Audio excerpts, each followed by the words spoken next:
Hi, so I'm here at the Ring 20 Family Conference 2017 in Liverpool, and I'm here with the Sangster family. So this is Gail and Lyle and Donna.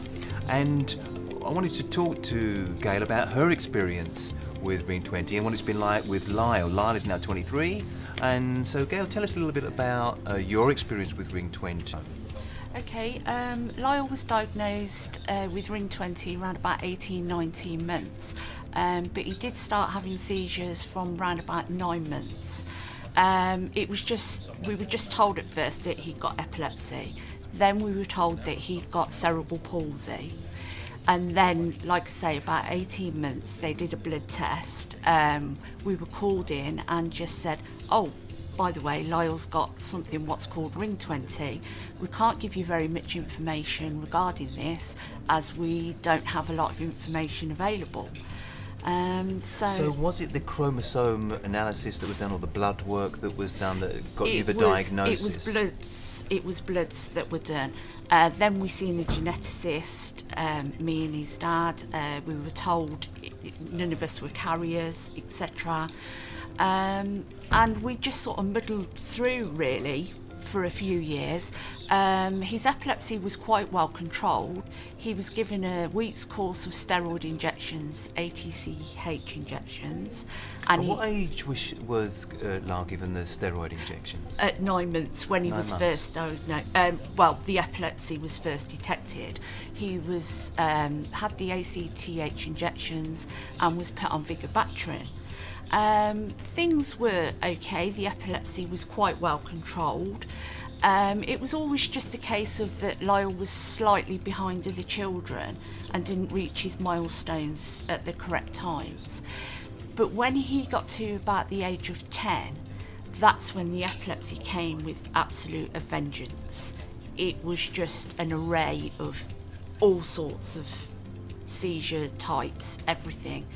And since then, he's been on numerous amounts of drugs. He's had a VNS fitted and now taken out.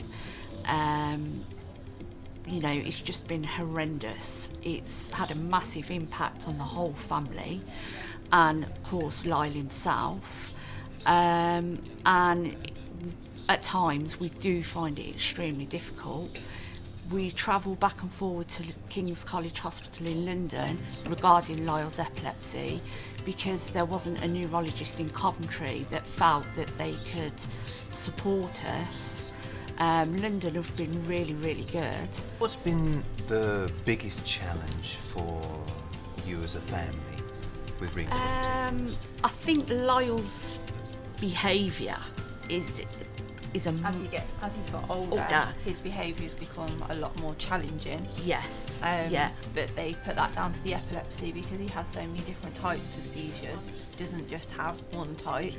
And his brain is always in seizure activity, which has been proven from having video telemetry, normal ECGs, that they put his behaviour down to that really. So that's a really big impact because we can't do a lot of things when we want to do them because it depends on how Lyle is on that day.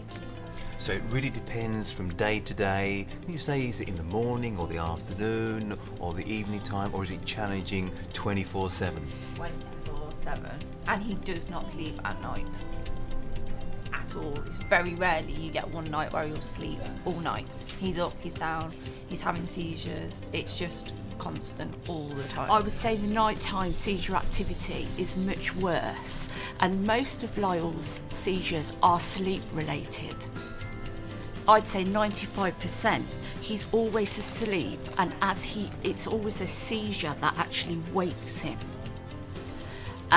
So once he has the first, Lyle will doze on and off during the day constantly, and it's always a seizure that will wake him. So say if it's 2 o'clock in the afternoon and he's had a little cat nap, a seizure will wake him up, but once he's had the first one, it will just go on continually all evening and through the night.